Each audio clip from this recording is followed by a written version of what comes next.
بەناوی خوای بەخشندەی مێرەبان سڵاوتان لەبێت بینەرانی بەڕێز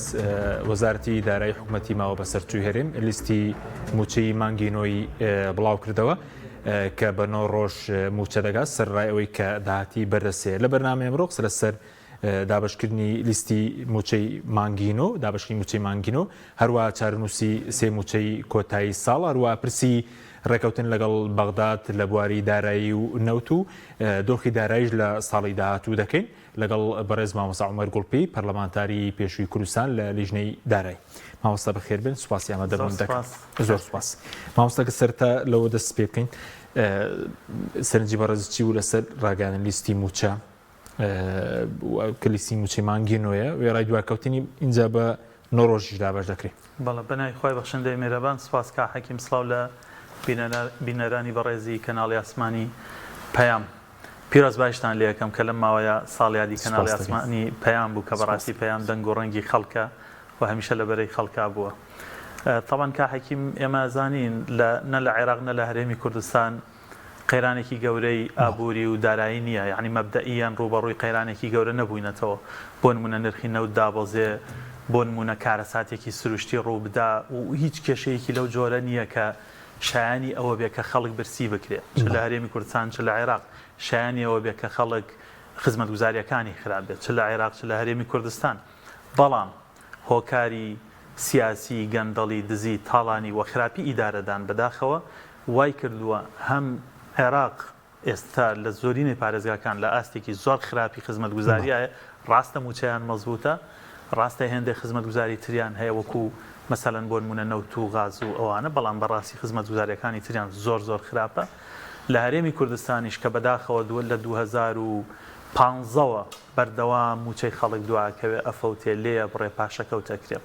ئەمە دەستی ئینسانە وای کردووە کە ئەم سەروەت و سامانە زۆرەی لە عێراق و هەرێمی کوردستانە هەیە ناعادیلانەیە و بەهۆی ناعادلیەوە خەڵکێک تێر و پڕەوە خەڵکێکیش برسیە مەبدەئیەن نەبوو بە هیچ جۆرێک کێشەیەگە بێ ناوی کێشەی موچە بێ. ئێستا ئەم واقعی کە ئێستا تیاین بەڕاستی ڕاستە سوچێک هەیە لە بەغداوە، ئەویش بەستنەوەی بەشە بودجەی هەرێمی کوردستانەوە بە خەرجی فعلیەوە بە نەفەقاتی فعلیەوە. ئەمە بەڕاستی زۆڵمە بەغدا لە هەرێمی کوردستانیەکە، بەڵام ئەبێ بین لە بەرپرسانی حکوومەتی هەرێمی کوردستان دوو پرسیار بکەین. یەکەم، بۆچی نەتانتوانی وەک چۆن شەڕ بۆ پۆستەکانتانەکەن لە بەغدا، یەکێتی و پارتی کە دوو حیزبی سیاسی دەسەڵاتدارن، وەک چۆن شەڕیان بۆ ئیمتیازیانە کرد لە بەغدا بۆ سەرۆک کۆمار و بۆ جێگری ڕێیز وزەرا و بۆ وەزیرەکان و بۆ پۆستەکانی تریان لە پەرلەمان و ئەو هەموو ڕاوێژکار و بەڕێوەبەرە گشتەی کە هەیەە وەکیل وەزیریان هەیە لە وەزارەتی دارایی و وەزارەتەکانی تر، وەک چۆن ئەمانەتان پچڕی بۆ خۆتان بۆ نەتانتوانی لەگەڵ بەغدا بگەنە ڕێککەوتنێک بگەنە ئاستێک لە پەیوەندی لەگەڵ بەغدا کە بەغدا نەبێتە هەڕەشە و نەبێتە سەرچاوی برسیکردنی خەڵکی کوردستان لە ڕێگەی خراپ جێبەجێکردنی یاسای بودجەوە. پرسیاری یەکەم. پرسیاری دووەم لە دەسەڵاتدارانی هەرێمی کوردستان ئەوەیە کە ئێوە لە دوای 30 ساڵ حکومڕانی کە موچەتان پێنادرێ بە تەمای چین، ئەم خەڵکە بەرەو کوێ ئەبن و پاشان داهاتی ناوخۆ چی لێەکەن. ئەوە زانین لە بەغداوە بودجەوەکو پێویست نایە و ئەو بڕەپارێشکەیەت 3 مانگە بە قەرزیەت، بەڵام داهاتی ناوخۆتان چی لێەکەن. ئێستا ئێمە ئێنە سەر ڕوونیەکەینەوە کە بەڕاستی ئەمەی هەرێمی کوردستان ئەیکان ناشەفافیەتە لەگەڵ خەڵکی کوردستان یەکەم جار، ناڕازگۆییە لەگەڵ خەڵکی کوردستان و بە هیچ جۆرێ نەبوو بەم جۆرە مامەڵە لەگەڵ موچا بکە کاتێ بەغدا ئەم فشارانە لە هەرێمی کوردستانەکە. بۆچی؟ چونکە لە ناوخۆ بە داهاتی ناوخۆ ئەتوانرێت جۆرە ئیدارە بدرێت. ڕاستە سەرچاوی سەرەکی داهات نەوت نەماوە، بەڵام ئێستا ڕوونیەکەینەوە کە خاڵێکی تر ئەوەیە کاک حەکیم کە لە داهاتی ناوخۆت هەیە و ئەوە 250 ملیاریش بە فعلی هاتۆتە سەر حسابی هەرێمی کوردستان و سبەی دوو سبەش 500 ملیارەکەی کەیە 450 ملیارەکەی تریەت، بۆچی بە 9 ڕۆژدا موچە دابەشەکەی؟ یعنی قەت هەم هەرێمی کوردستانە ئەم دەسەڵاتدارانی لە هەرێمی کوردستان هەن حکومەتداری و سیستمیان سەرۆکی حکومەت و جێگری سەرۆکی حکومەت و وەزیری داراییەکەیان قەت یعنی خەڵکی کوردستان موچەخۆرانی کوردستان بە شایستەی ئەوە نازانن بۆ یەک جاریش بە شێوەیەکی ڕێکوپێک موچە دابەشکەن و بە ڕۆژێک بە دوان بە سیان بە چوار بە پێنج سەرڕای ئەوەی پارەشیان هەبێ موچە دابەشکەن هەر ئەیانەوێ مانگ تەسلیمی مانکەن بۆی خەڵکی پێوە سەرقاڵکەن یعنی ئێستا قەزیە نەماوە لە هەرێمی کوردستانە خەڵکی پێوە سەرقاڵکەن و بێ ئاوی و بێکارەبایی و خراپی ڕێگاوبان و نەخۆشخانەکان و هەموو ئەو شتانیان لە بیری خەڵک بردوتەوە هەموو چاویان خستۆتە سەر موچە بۆی خەڵک سەرقاڵی ئەوە بێکە بەڵێ ئەوە تا پرۆسەیەکی خزمەتگوزاری هەیە لە کوردستانە چییە بە ماوەی 10-15 ڕۆژێک موچە دابەشەکرێ بەو حاڵەشەوە کە ئێمە لە مانگی 12 موچەی مانگی نۆ دابەشەکرێ باشە بەس دەکرا لیستی ئەوەی کە تایبەتە بە مامۆستایانیش پێش بخرێ ئێستا نیگەرانی هەبوو بە تایبەت بایکۆتێ نەدەکرا وەزارەتی پەروەردە ئەولەویاتی پێ بدرێت بە تایبەتی ئێستا کە چارنووسی خوێندن لە بەردەم فۆتاندێ ئەم خاڵە بەڕاستی من سرم سوڕماوەکە حەکیم یعنی سەرۆکی حکومەت و جێگری سەرۆکی حکومەت و وەزیری دارایی یعنی بەڕاستی لە هەرێمی کوردستان ئەژین بەڕاستی ئاگادارن کە لە سنووری 2 پارێزگا و 2 ئیدارەی سەربەخۆ 700,000 قوتابی بێ خوێندنگەن یعنی بەڕاستی ئاگادار نین لەوەی نزیکەی 6-7,000 مامۆستا هەموو یەکشەممەیەک ئەڕژێنە سەر شەقامەکان دەنگ بەرزەکەنەوە ناڕزایی دەرەبڕم ناوی ئەوانەیەنن کاکە لە خۆپشاندانەکان من لەوێن بە ئاشکرا یعنی ئاگادار نین ئەگەر ئاگادار نین بەڕاستی ئەمە یعنی نازام چی ناو بنێم کە لە هەرێمی کوردستانە کوردێک بەرپرسیارت بێ وشەی بەرپرسیارەتی زۆر قورسە یعنی مەسئول نەک یعنی ڕەوە ئۆتۆمبیل و لێشاوی پاسەوان و ئەوانە نییە پرۆتۆکۆل و 200 کەس دانێن لە مدیر عام و لە نازانم کێو لەگەڵ ڕێزمە لە بەریان هەستنەوە و یەک دنیا میدیا نەقلی مەسئول یعنی ئەوە نا مەسئول یعنی ژیان لەگەڵ میلەتەکەت یعنی تێگەیشتن لە معاناتی خەڵک یعنی ژیان لەگەڵ ئەوانە یعنی کاتێک گەزانی ئەوان ئازارێکیان هەیە تۆ هەست بە ئازارەکەیەکەی ئەوە وەرزی یەکەمی خوێندن خەریکە تەواو بێکا حەکیم سەرۆکی حکومەت جێگری سەرۆکی حکومەت وەزیری دارایی نەهاتن یەک ڕۆژ بێن گفتوگۆ لەگەڵ مامۆستایان بکەن بڵێن کاکە ئێوە کێشەتان چییە داواکاریتان چییە وەرن بارەسەر داواکاریەکان ڕێکەوین هێندێکیان واز لێ بێنن بۆیان ڕوونکەنەوە هێندێکشیان جێبەجێ بکەن نانەوێ یعنی هۆکارێکی تریش هەیە کا حەکیم هۆکارەکە ئەوەیە مناڵی جێگری سەرۆکی حکومەت لە سلێمانی لە مەکتەبی حکومیانیە مناڵی سەرۆکی حکومەت لە مەکتەبی حکومیانی خۆیان متمانیان بە حکومەتەکەی وڵاتیش لە پەیمانگەی شەهانە ئەوانەیە ئەو بێزگەلەوەی لە ئەوان واز دەبێنن لە دەرەوەی وڵاتە خوێنن لە ناو خۆشە لە خوێندنگەیەگە خوێنن پەیوەندی بە ژیانی گشتیەوە نییە ئێمە طبعاً دژی خوێندنگەی ئەهلی نین بەو جۆرەی کە خەڵکی گوالیەمان تێ بکە یاخوا ڤێلاکان پیرۆزی دەوڵەمەندەکان بن یاخوا سیتیە شاهانەکانی هەولێر و سلێمانی و دهۆک پیرۆزی دەوڵەمەندەکان بن یاخوا خوێندنگە ئەهلیەکان پیرۆزی دەوڵەمەندەکان و هەر کەسێکیش بن کە بە هەر هۆکارێک مناڵی ئەباتە ئەوێ بەس کێشەمان لەگەڵ کەسێکە بەرپرسیارەتی گشتی وەرەگرێ ئەبێتە قایمقام ئەبێتە مدیر ناحیە ئەبێتە وەزیر جێگری وەزیر ئەبێتە سەرۆکی وەزیران ئەبێتە جێگری سەرۆک وەزیران خۆی لە خەڵک دابڕێ خۆی جیاکاتەوە ئەمە کوفری حکومەتداریە تۆ ئەتوانی جەنابی سەرۆکی حکومەت دەتوانێت وەک بزنسمانێکە بچێ کەسابەتی خۆی بکە کێ یعنی کێ ناوی هیچ دەوڵەمەندێکە باکە حەکیم لەم شارە یعنی کەس یەقی دەوڵەمەندەکان ئەگرێ نایگرێ ئەگەرەوان حەزیان لە ڕەفاهیەت و خۆشگوزەرانی و ئۆتۆمبیلی ئاخیر مۆدێل و سەفرە و سیاحەت و مناڵیان لە خوێندنگەی تایبەت و سەفەری وڵاتان و زانکۆی تایبەت و ئەوانە بێ یاخوا پیرۆزیان بێ سەرۆکی حکومەت پیرۆزی بێ جێگری بەس بچن بزنسمان بن بچن کەسابەتکەن بچن سەرۆکی کۆمپانیا بن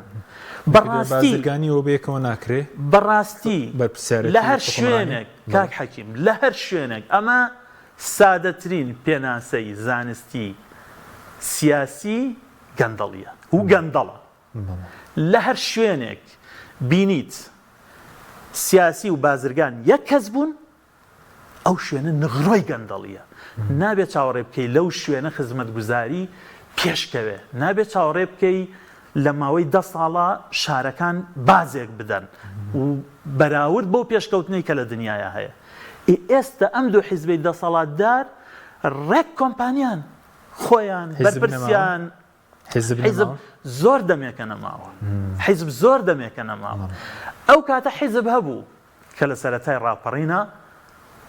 کە ڕژێمی بەعس بۆ ڕووخاندنی هەرێمی کوردستان لێدان لە ڕاپەڕین و دەستکەوتی میلەت ئیدارەکانی کشاندەوە بەڵام مامۆستاش بە مووقیف بوو هەڵوێستی هەبوو ئەیزانی حیزبەکە و مەسئولی حیزبەکە و بڕیار بەدەستی حیزبەکە وەکو خەڵکەشی یان لانی کەم نزیکە لە خەڵک بۆیە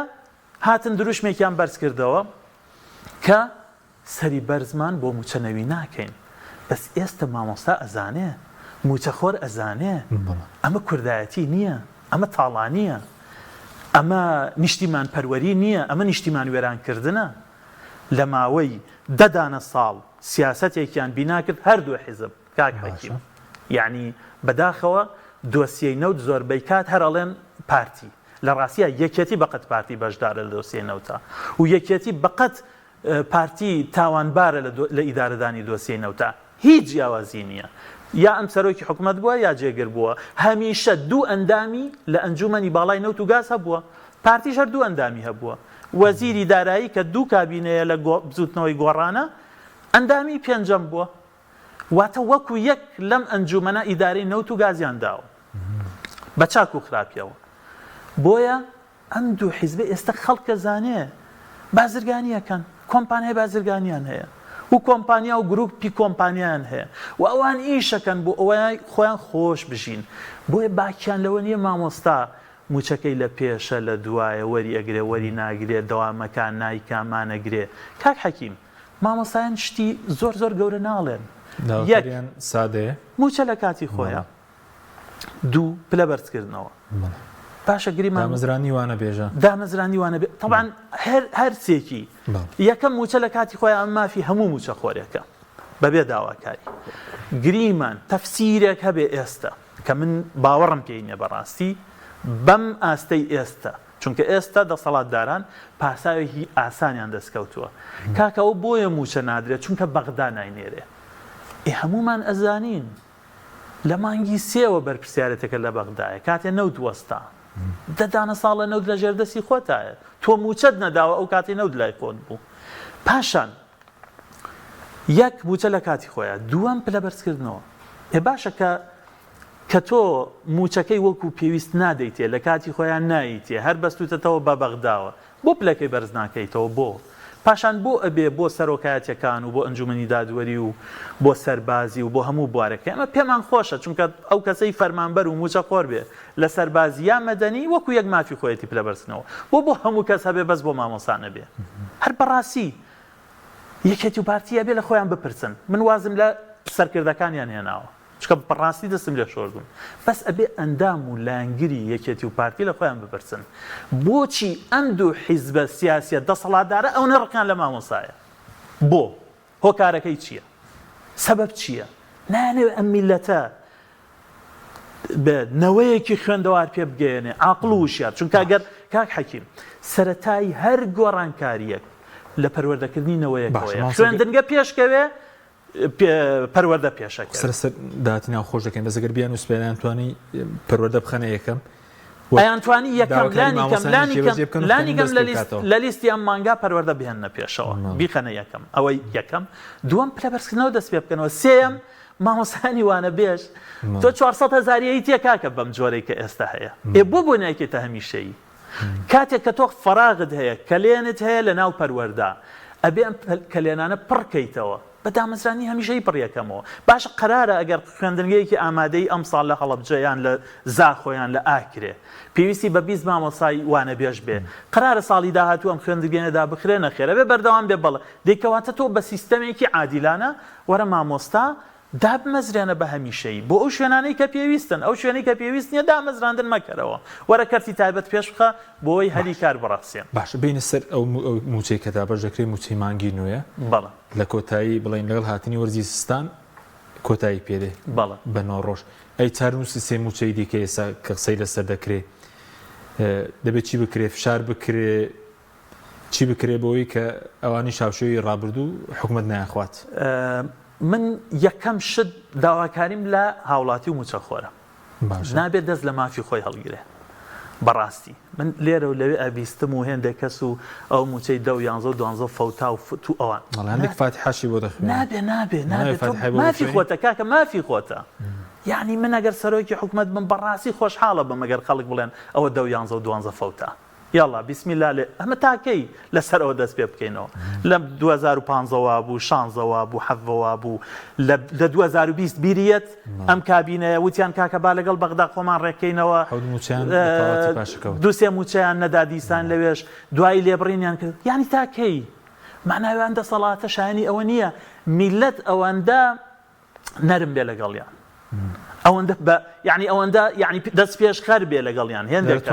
لەگەڵ ڕێزمان یەکەم ئەبێ هەموو کە سوور بێ لەسەر داوای مافی خۆی جارێ ئەسڵان هێندێک چین و توێش یعنی ئازایەتی تیانەکە حەکیم بۆ نمونە خانەنشین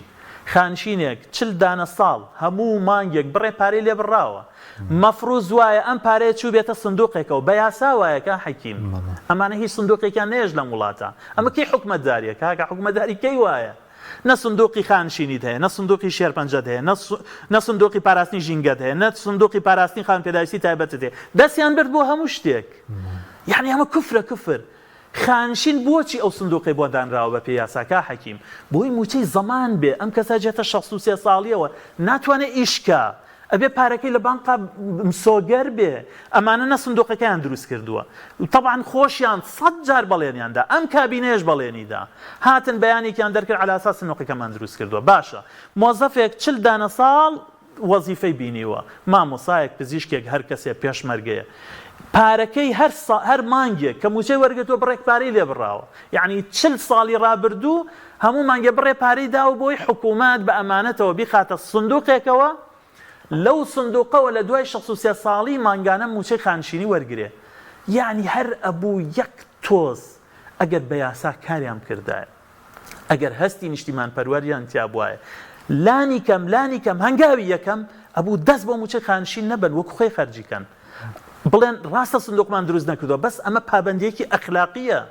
یعنی نابێ موچەی خانەنشین کا حەکیم بڵێ وەڵا کاکە نەود نەفرۆشتا وەڵا کاکە لە بەغاون کاکە پارەی خۆیەتی کاک حەکیم مەزانی وەکو چی وایە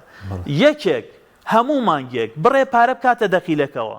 دەی 10 ساڵ 20 ساڵ 30 ساڵ 40 ساڵ لە ساحەوتی لێ بڕاوە دوای 40 ساڵ بچێ دەخیلەکە بکاتەوە هیچی تیانە بێ پارەی خۆیەتی نابێت ئەم میلەتە بپرسێ ئەرێ پارەکانم چی لێ هات یعنی خانەنشین ئەبوو نەبەسترێتەوە بە خشتەی موچەوە نەبەسترێتەوە بەوەی گومرگ هەیە یان ناباج هەیە یان ناڕسەمادەیە لە سندوقی خانەنشینی پارەی خانەنشینان دەدرێ لە سندوقەکە نییە هەر ئەسڵن سندوقەکە لە عێراق مابەستن لە عێراق بەڵە سندوقەکە هەیە و ئیسtismاری پێوەکرێەوە لە هێندێ وڵاتان قەرزەدا و سندوقێکی دەوڵەمەندە و ژیانی خانشین مسۆگەرەکە بێجگە موچەکەی ئیمتیازی کەشی پێدا بە خانشین ماسەوە شەوە سەبار بە خانشینان ساڵی ڕابردوودا دەگەی فیدراڵی بڕیاریدا کە یاسای خانشینی یەکگرتووی عێراق ژمارە 9 ساڵی 2014 هەموارکرا و لێرە کاری پێ بکرێ کەمترین موچە بێتە 500,000 ئەوەشیان جێبەجێ نەکرد لە یاسای چاکسازیش خۆ ئێوە ئیشتان لەسەر کرد لە بواری خانشینیا گەورەترین فەزاحەتە لە هەرێمی کوردستانە بە یاسایەک کارەکەن لە بەغدا 2008 دەرچووە لە هەرێمی کوردستان بەرکار نەکراوە بەپێی یاسا هەر یاسایەک لە بەغدا دەرەچێت بەرکار نەکراوە بەپێی یاسا هەر یاسایەک لە بەغدا دەرەچێت ئەبێ لە هەرێمی کوردستان بەرکار بکرێت اینجا بێتە یاساوە بێ ئیش پێ بکرێت بەرکار نەکراوەتە خودی جێبەجێکردنی یاساکە نایاساییە و فەزاحەتە خاڵێکی تر ئەم یاسای لە بەغا هەڵوەشاوەتەوە 2014 یاسایەکی تازە دەرچووە ئەمان هێشتا جێبەجێیان نەکردووە خاڵێکی تر محکەمەی فیدراڵی بڕیاری داوە لە بەغدا کە ئەم یاسای یەکگرتووەی 2014 جێبەجێ ساڵی ئەو یەک دانە ساڵە تا ئێستا جێبەجێیان نەکردووە ئەمانە نایانەوە بچنە ژێرباری هیچ پرەنسیپێکی یاسایی یاسایەک نییە دوان نییە سیان نییە پاشان بابینەوە سەر باسەکەی خۆمان کار حاکیم باش سندوقی یعنی موچەی خۆران هی مانگی 10 و 12 باشە وتە دەبێت یەکەم جار فەرمانبەران جاری یەکەم جار فەرمانبەرانە بێت ڕێگە نەدەن آخر بە چی ڕێگەنەدەن چی بکە بۆ ئەبێ فشارکەن ئەبێ هەمومان لە ئاستی خۆمانەوە فشارکەین هەر یەکە و هەرچی ئەتوانین لە پرسەیەکە یەکێک لەم بەرپرسە گەندەڵانە بینێ بێخی بگری بڵێ کوام و چەکەم تۆ سەرۆکی حکومەتی تۆ جێگری سەرۆکی حکومەتی تۆ مەکتەب سیاسی ئەم حیزبەی دەسەڵاتت هەیە تۆ وەزیری داراییت کوام و چەکەم هیچم بۆ ناکرێ هیچ دەسەڵاتانی دەبەجێ بێڵە بەجێ بێڵە بۆ بەجێ نایڵ کا حەکیم بەرپرسیارەتی گشتی کەس لەسەر کەسی فەرز ناکە من یەک پرسیار لەم دوو حیزبە سیاسییان چی ماوە ئێستا ئیشیان چییە هیچ کار بەڕێکردن بە خراپترین کار بەڕێکردن کا حەکیم ئەم حکوومەتە لە 2015 مفلیسە باشە موچەی پێ نادرێت سادەترین ئەرکە ئەوە هیچ خزمەت گوزاری پێ ناکرێت و پرۆژەی استراتیژی پێ ناکرێت بەس پێمان بڵێن بۆ شەڕەکەن لەسەر پۆست و بەرپرسیارەتەکان نەک لەسەر وەزیرکە حەکیم لق و کۆمیتە و ناوچەکانیان تەدەخولەکەن لە دانانی مەسئول هۆبەیەک لە شارەکانە مەسئول هۆبەیەک بەڕێوەبەری قوتابخانەیەک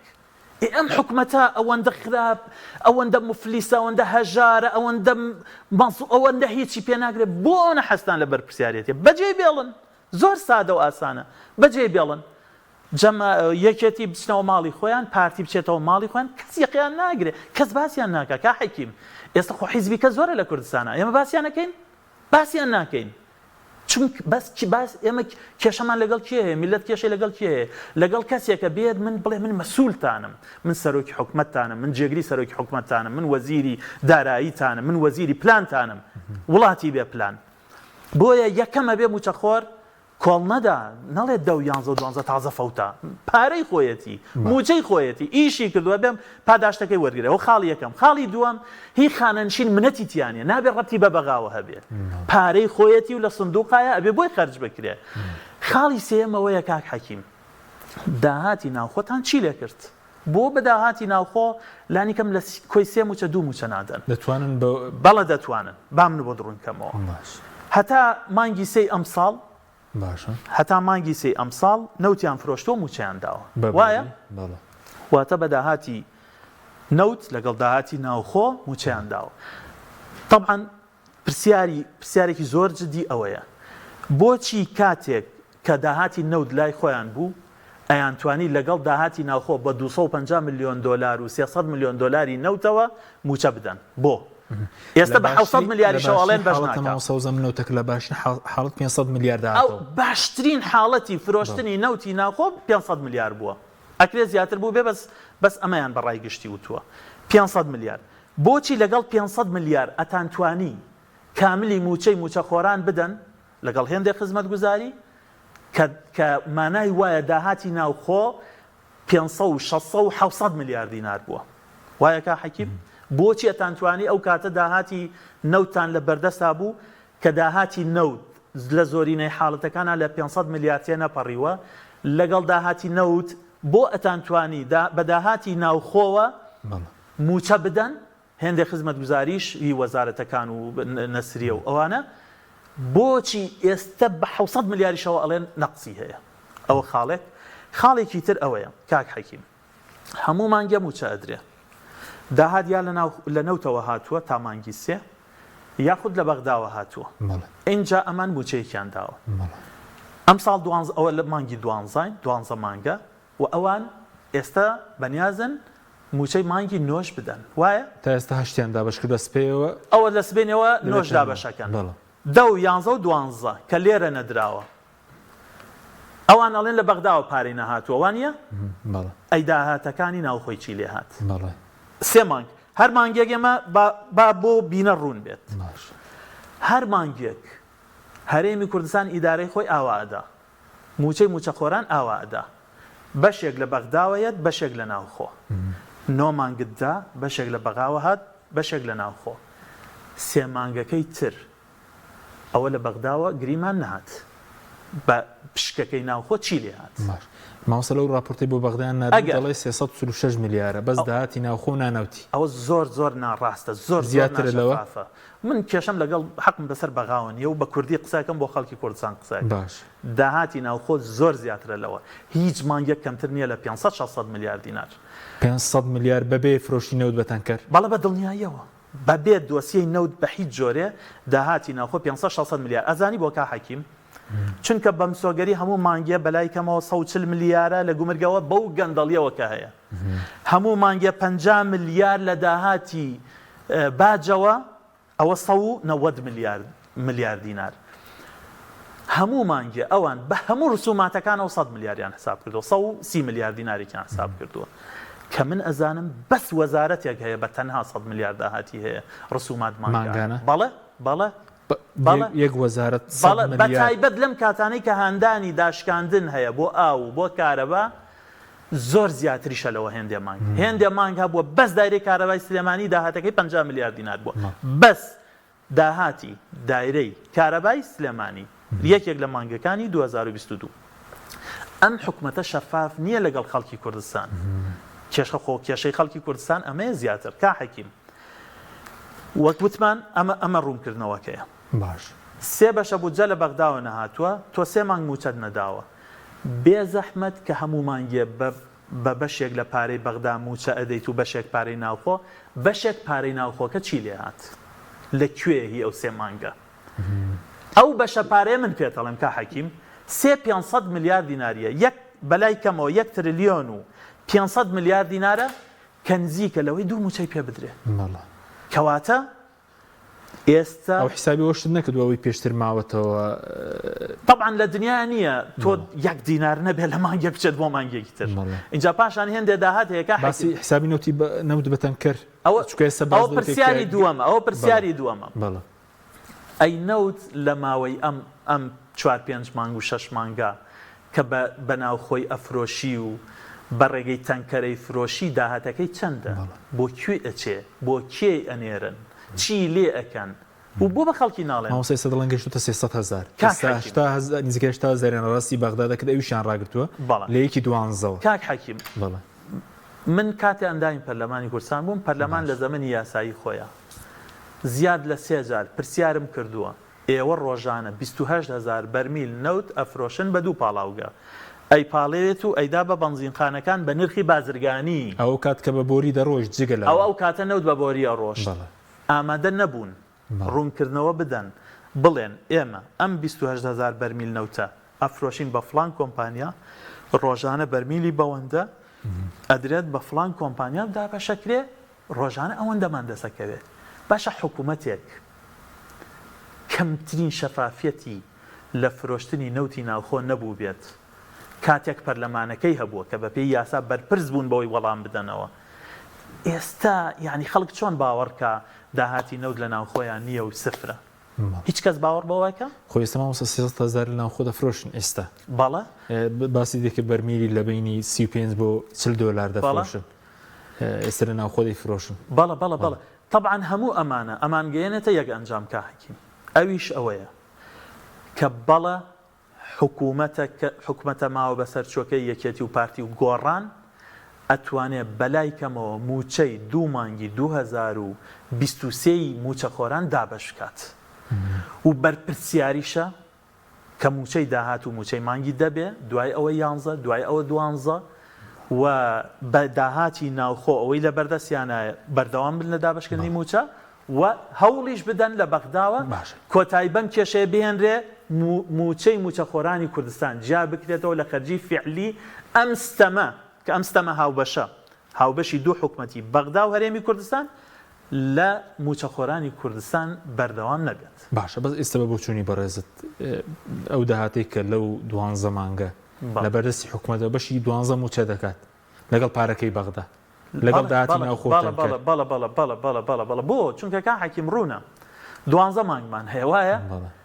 9 مانگی یان خۆیان نەوتیان فرۆشتووە یان لە بەغا و بە شەپارەیە گاتووە اینجا موچیان دابش کردووە ئەی 3 مانگی تری کە خۆیان نەوتیان نەفرۆشتووە بە بۆری و لە بەغا و پارە نەهاتووە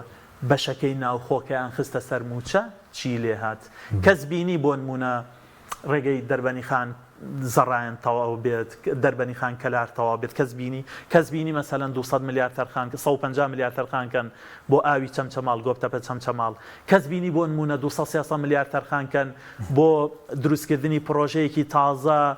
بۆ ڕزگارکردنی هەولێر لە بێ ئاوی کەس بینی کەس پرۆژەیەکی استراتیژی ئاوای بینی و لە حکوومەتیارێ نە و تەنانەت پارەی نەخۆشخانەکان نادەن کا حەکیم ئێستا لە نەخۆشخانەی هیوا کە ئێمە زانین کە ئەڵێن نەخۆشخانەی هیوای تر هەموو کەس ئەوەستێ هەموو شتێکیش ئەوەستێ جیهازێکیان سوتاوە بۆ پشکنینی سنگی خوشک و دایکی ئێمە لێ کەناڵی کەش باسم کرد بای 100 ملیۆن دینارە 100 ملیۆن دینار بانقەکە 1 کیلۆمەتر لێوەی دوورە 100 ملیۆن دینار بەلای کەمەوە ئێستا بانقی سلێمانی زیاتر لە 200 میلیارد دیناری تایە 200 میلیارد دینار تۆ ئامادە نەبیت 100 ملیۆن دینار خەرجکەی بۆ جیهازێک کە ئەو هەموو نەخۆشە چاوەڕێیەکە و پەکی لەسەر کەوتووە ئەمە کەی حکومەتە کەی حکومەتداری وایە کەی بەرپرسیارەتی وایە بەرپرسیار یعنی چی یعنی تۆ بەرپرسیە بێ وەڵامی خەڵک بدەیتەوە کاک حەکیم زۆر سەیرە هێندێ مەسوول زۆر نابەرپرسانە تەسەڕوفەکان کاکەوە موچە پەیوەندی بە بەغاوە ئەی تۆ چیت سەوزیر ناخۆیەتی لە خانەقینەوە لە ئەم ناوچەکانەوە دروی داواکاریەکانتان لە بەغدا خۆپشاندام بکەن بە داواکاریەکان لە بەغداوێ ئەو پەڕی نابەرپرسیارەتیە کاک حەکیم مەزانی بۆ چونکە لە هەرێمی کوردستانە ئێمە بەپێی دەستور هەرێمین بەپێی ڕووبارێک خوێن هەرێمین بەپێی مێژوویەک لە قەبات هەرێمین و هەرێمێکی سربەخۆین حکومەتی خۆمان هەیە پەرلەمانی خۆمان هەیە موەسساتی خۆمان هەیە واتە ئەمەی لە کوردستان هەڵەبژێرێت ئەبێتە حکومڕان لە بەردەم خەڵکی کوردستانە بەرپرسیارە تەنانەت لە دۆسیەی مفاوەزات لەگەڵ بەغدایە ڕێکەوتن لەگەڵ بەغدایە ئەمانەی هەرێمی کوردستان لە بەردەم خەڵکی هەرێمی کوردستانە بەرپرسیارن خەڵک دەنگی نەداوە بە محەممەد شیع سوودانی کاک حەکیم خەڵک دەنگی نەداوە بە حیزبەکانی شیع و سونە لە بەغدا تاوەکو بڵێن کاکە وڵا ئەوان بەرپرسیارن ڕاستە زوڵمێک هەیە لە بەغداوە ئەوە ڕاستە بەڵام بۆ لابردنی ئەم زوڵمە بێ نوێنەرەکانی کوردم کارە بکەن کا حەکیم یعنی وەک چۆن تۆڵی من ڕازی نابم ئەوە ئیهانەیە هەڵوەشانەوەی هەرێمی کوردستانە ئەگەر موچە خۆران ڕاستە خۆ بچێتە سەر بەغدا نابێ بڵێ کاکە من مەسئولیش نیم لێتان نابێ ئەمە حکومەتداری پێ ناڵێن ئەمە بەرپرسیارەتی پێ ناڵێن ئەمە مەسئولیت لە بەردەم خەڵکا پێی ناڵێن ئەمە پێڵێن ڕاکردن لە مەسئولیت ئەمە پێڵێن شکست پێڵێن فەشەل چونکە ئەوە تۆیت بەردەوام بەڕێگەوەی لە ئەوانن یەن بۆ هەرێمی کوردستان فەرشی سووریان بۆ ڕاخەن و دوایی ژیانە بەردەم کەناڵەکان ئەڵێن لەخوا بە زیابێ کۆبوونەوەکانمان زۆر دڵخۆشکەر بوون و ئەنجامی باشی پێشبین دەکرێت ینی بۆ ساڵی داهاتوو دۆخەکە باشتر بێ لەسەر هەمواری یاسای بودجە ڕێکۆن چونکە ئێستا کێش لەسەر نەوت ڕێکەوتن نەکراوە لەسەر داهاتی ناوخۆ ئێستا بەغدا داوای داهاتی خەڵە سنووریەکانیش دەکا بەپێی یاسای ئیدارەی مالی بۆ ساڵی داهاتوو پێشبینی دەکرێت کاک حەکیم ئەوەی لە 2013 کرا یعنی قوڕێکە بە ئاسانی قاچی میلەت لی نایەتە دەرەوە بێجگەلەوەی بەبێ گەڕانەوە بۆ بەغا و هەماهەنگی لەگەڵ بەغدا نەوتیان فرۆشت چکە تۆ دوجار لە چوارچێوەی دەوڵەتی عێراقان ینی چی بکەین خۆزگە ئێمە دەوڵەتێکی سەربەخۆ بووینایە خۆزگە ئەم 30 ساڵە کار بکرای بۆ بەهێزکردنی ژێرخانی ئابووری بۆ دروستکردنی سوپایەکی نیشتیمانی بۆ دامەزراندنی مؤسسات بۆ پێشخستنی بواری پەروەردە بۆ بوژانەوەی کارتی کوشت و کاڵ تاوەکو بێم نەدبین لە بەغدا لە هەر وڵاتێکی دنیا تەنانەت لە دۆستەکانی دنیاش خۆزگەوا بواە بەس واقعەکە وایە ئێمە لەگەڵ عێراقین بەبێ هەماهەنگی لەگەڵ بەغدا کەنەوتت فرۆشت لەوەش خراپتر کۆمەڵێک گرێبەستت کرد ئەم گرێبەستانە ئێستا ئاڵاون لە گردنی خەڵکی هەرێمی کوردستان ئەم گرێبەستانە ڕێگری سەرەکین لە ڕێککەوتن لە دۆسیەی نەوتا لەگەڵ بەغدا ئاڵێ من ئامادە نیم تێچووی بەرمیلێک نەوت لە شارەکانی خۆم بە $10 بێ بە $6 بێ لای ئێوە بە $40 بێ ئەڵێ من ئامادە نیم ئەوە بکەم ئەم گرێبەستانە بوونەتە ماڵوێرانی ڕێگری سەرەکی ئەوەیە خاڵێکی تر ئەوەیەکە ئەبێ ئەوانەی لە بەغدان باشە ئیتر بە دوای پلە و پۆست و ئیمتیاز و موچە و بودجە و نەسریە و سەفرە و سیاحەتەوە نەبن ئەبێ بە دوای بودجە و موچەی خەڵکی کوردستانەوە بن بودجەیەکی هەرێمی کوردستان کە تا ئاستێکی باشە لە یاسای بودجا جێگیر کراوە فەقەرەیەک بۆتە موسیبەت بۆ موچەی موچەخۆران کە نەفەقاتی فعلیە ئەبێ جیا بکرێتەوە لەم نەفەقە فعلیە و ئەو 10 ساڵە بێمتمانەیەی کە دروست بوو کە دروستیان کرد لە پێناو بەرژەوەندی خۆیانە ئەبێ هەوڵ بدەن ئێستا پردێکی پەیوەندی بەهێز لەگەڵ لایەنە عێراقیەکان دروستکەن بۆی ئەم میلەتە بەڕێز گەژمینی بەوەی کە ساڵی داهاتوو چارەسەرێک بدۆزرێتەوە چونکە پەرلەمانیش لە پشوودایە تا 91 پشووی وەرزی یاسادانانی پەرلەمانی عێراقە ئەزانی چۆن بەڕاستی ئەمە بە گەشتبینی و ڕەشببینی ناکرێت کا حەکیم ئەمە بە بەرپرسی دڵسۆزەکرێ بە ئینسانی نیشتیمان پەروەرەکرێ بە کەسێکەکرێ خاکەکەی خۆش بوێ میلەتەکەی خۆی خۆش بوێ مناڵی شەهید و مناڵی پێشمەرگە و مناڵی مامۆسای خۆش بوێ بە کەسێکەکرێ ئازاری دایکە ئەنفالێک بە ئازاری خۆی بزانێ نەوەکو بچێت لەسەر گردەکان ڤێلا بۆ خۆی دروستکە میلەتەکە بەرەڵاکە کا حەکیم وەزیرێک لە ناو گەڕەکەکانی شارە نیشتەجێ نەبێ سەعات 1 شەو کارەبای لێ نەبڕێت بە تاریکی نێت و بڕوان نازانێ خەڵک لە چ معاناتێکایە کاکە سەرۆکی حکومەت و جێگری سەرۆکی حکومەت و وەزیرەکانیان و مەکتەب سیاسیەکان و سەرکردایەتەکان و ئەوە یەک تۆ سێبەری خۆی ئەبینێتەوە لە ناو یەکێتی و پارتیا هیچی کارەبای نابڕێ هیچی ئاوی نابڕێ هیچی جادەکەیان خۆڵ نییە هیچی لە خوێندنگەیان بێ خوێندنگە نین کاکە سەرچاوی داهاتیان مەعاژ نییە ئەگەر نا وەزیرێک کە دەستی برد بۆ بەلوعەکەی ئاوی سارد تا ئاوی گەرم نەبوو هەستەکە بەوەی کاکە ئەم کێشەیەک هەیە لە کوردستانە ئەوان هەست ناکەن کێشەیەک هەیە یعنی تۆ مەبدەئێکی زۆر جوان هەیە کا حەکیم لە ئیسلامە ئەویش مەبدەئی ئەوەیە ئەو کەسەی بەرپرسیارەتی گشتی وەرەگرێ نابێ خۆی لە خەڵک جاکاتەوە ئەم نمونە بچووکەت بۆی گەڕمەوە لە سەردەمی ئیمامی عومەرە والی بەغدا بۆ ئەوەی ئاوا تۆزێت خۆی لە خەڵکدا ببڕێ و خەڵک بۆ سکاڵا زوو خۆی نەکا بە ژوورە دەرگایەکی دروست کرد ئیمامی عومەر شاندێکی نات لە مەدینەوە بۆ بەغدا وتی یەکەم بچن دەرگاکەی بسووتێنن کاتێ دەرگاکەشی دروست کرده بوو وتبووی ئەوە دەنگ بڕا یعنی نەجاتم بوو لە خەڵک هەموو ڕۆژێ خەڵک خۆی پیاکە ئیمامی عومەر لە مەدینەوە کەسێکی نات وتی یەکەم جار بچن دەرگاکەی بسووتێنن ئەگەر دەرگای دروست کردووە هاتن بینیان بالفعل والی بەغدا دەرگای دروست کردووە و خۆی دابڕیوە لە خەڵک یەکەم جار دەرگاکەیان سووتاند دووەم جار وتی خۆشین بۆ پەلکێشکەن بۆ مەدینە بۆی لێ بپرسمەوە هێنای لێی پرسیەوە وتی بەڵە دەرگام دروست کردووە بە سوێند بخوا نەموتوە ئەوەی تر دەنگ بڕا وەکو بێزاریەک لە خەڵک محاسبەی کرد چۆن ئەبێتەوە خۆت ئێکاکە بەپێی قانون بەپێی شەرع بەپێی ئوسوڵ بەپێی نیشتیمان پەروەرێتی بەپێی هەموو شتێک تۆ نابێ خۆت لە خەڵک جاکەیتەوە ئەمانە خۆیان لە خەڵک جا کردەوە کاکە کێشکە با دراوسێکەی لە ناو توی مەلیکە لە ناو خەباتە لە بەکرەجۆیە بڕیار بەدەستێکی کوردستان بێ نزیک لە بڕیار بەدەستێکی کوردستان بێ کاکە کێشکە با لە منتکاوە و لە دارەتوو و لە گەڕەکەکانی تری ناو هەولێر بڕیار بەدەستێک بێ لە ناو پارتیا نییە ئەوان هاتن خۆیان جیا کردەوە لەبەرەوە ئاگان لێ نییە کار بابڕان یعنی چی ئاگان لێ نییە خەڵک کاتێ بڵە غازێکێک لێ بەشانیەوە و دەستیشی ناکەوێت یعنی چی ئاگان لێ نییە لەوەی کە ئاویان نامێنێ بۆ ئەوەی دەم و چاوی پێ بشۆن و چاوەڕێکەن و سواڵەکەن و بە سەتڵ و بەتەنگ کرد نا ئەم کێشانە هەست